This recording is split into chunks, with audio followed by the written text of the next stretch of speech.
Previous video में हमने functions को कवर किया था, जिसमें हमने फंक्शंस की दो वीडियो कवर की थी। फर्स्ट ऑफ ऑल हमने किया था व्हाट इज फंक्शन एंड उसके बाद हमने फंक्शंस की जो कैटेगरीज हैं जो कि पैरामीटर्स और रिटर्न टाइप पे बेस्ड है उनको कवर किया था। इस वीडियो में हम कवर करेंगे फंक्शन की डिक्लेरेशन और डेफिनेशन को। लेट्स सी मेरे पास एक फंक्शन है जो कि दो नंबर्स का सम रिटर्न करता है और उस सम को मैं प्रिंट करवाता हूँ अपने मेन फंक्शन में। यानी कि मैंने यहाँ पे तो फंक्शन क्रिएट किया है और मैंने अपने मेन मेथड में अपने फंक्शन को कॉल किया है। जो हमारे कोड लिखने का तरीका था वो कुछ ऐसा था हमारे प्रीवियस वीडियोस में, लेकिन जब भी हम इन फ्यूचर कहीं भी प्रोडक्शन लेवल या फिर कहीं भी कोड करेंगे या फिर किसी वेबसाइट पे देखेंगे तो कोड स्ट्रक्चर कुछ ऐसा नहीं होगा। वहाँ पे फंक्शन दो पार्ट्स में डिवाइडेड होंगे। फर्स्ट ऑफ ऑल होगा हमारा डिक्लेरेशन जो कि हमारे मेन मेथड के ऊपर होता है और बाद में हमारी होगी डेफिनेशंस जो हमारे मेन मेथड के नीचे होती हैं। तो इसे हम कैसे करते हैं? लेट्स सपोज अगर मैं अपना रिटर्न टाइप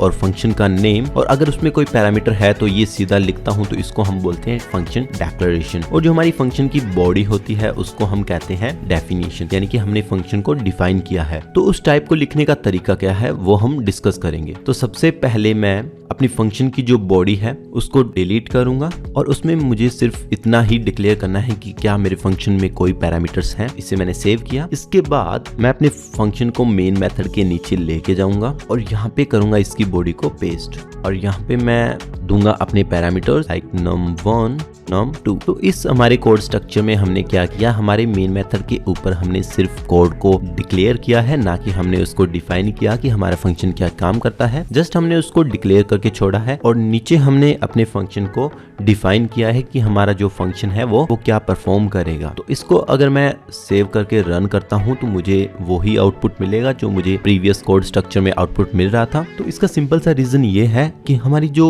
सी प्रोग्रामिंग लैंग्वेज है उसका जो कंपाइलर है वो ऊपर से कंपाइल करता है अपने कोड को line by line. Let's suppose मैंने अपने फंक्शन को नीचे लिखा है अपने मेन मेथड के और अगर मैं इसे अब भी रन करूंगा तो मुझे डिजायर्ड आउटपुट नहीं मिलेगा और इससे मेरे एरर्स भी बढ़ेंगे। और इसने मुझे एक वार्निंग दी है कि जो आपका फंक्शन है उसकी डिक्लेरेशन ऊपर नहीं हुई है, तो आप उसको डिक्लेयर करें पहले और फिर आप उसको यूज कर सकते हैं।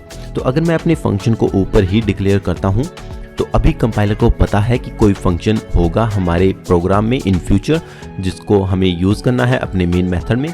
तो मैंने अपना फंक्शन पहले से डिक्लेयर करके रख दिया है जिसमें दो पैरामीटर्स भी होंगे। तो अभी हमारे कंपाइलर को पता है कि कोई फंक्शन होगा जिसका नाम होगा सम ऑफ नम और जब वो मेन मेथड में आएगा तो मेन मेथड में आने के बाद वो इस फंक्शन के लिए सर्च करेगा और सर्च करने पे इसे जो फंक्शन हमारा है वो अपने मेन मेथड के नीचे मिलेगा। जब ये पूरा फंक्शन कंपाइल हो जाएगा फिर वो हमारे कॉल किए हुए मेथड के आर्गुमेंट्स को सेंड करेगा अपने जो मेथड हमने डिफाइन किया था और इससे प्रोसेस होके हमें अपना आउटपुट मिलेगा। तो इसीलिए हम मेथड को डिक्लेयर करते हैं मेन मेथड के ऊपर और डिफाइन करते हैं मेन मेथड के नीचे। और ये बेस्ट प्रैक्टिस है, जब भी आप प्रोडक्शन लेवल पे काम करोगे तो आपको कुछ ऐसा कोड स्ट्रक्चर देखने को मिलेगा। आई होप कि आपको वीडियो अच्छी लगी है। यूट्यूब पे सब्सक्राइब करना मत भूलिए और इंस्टाग्राम पे भी आप मुझे फॉलो कर सकते हैं, code inform. Thanks for your love and support.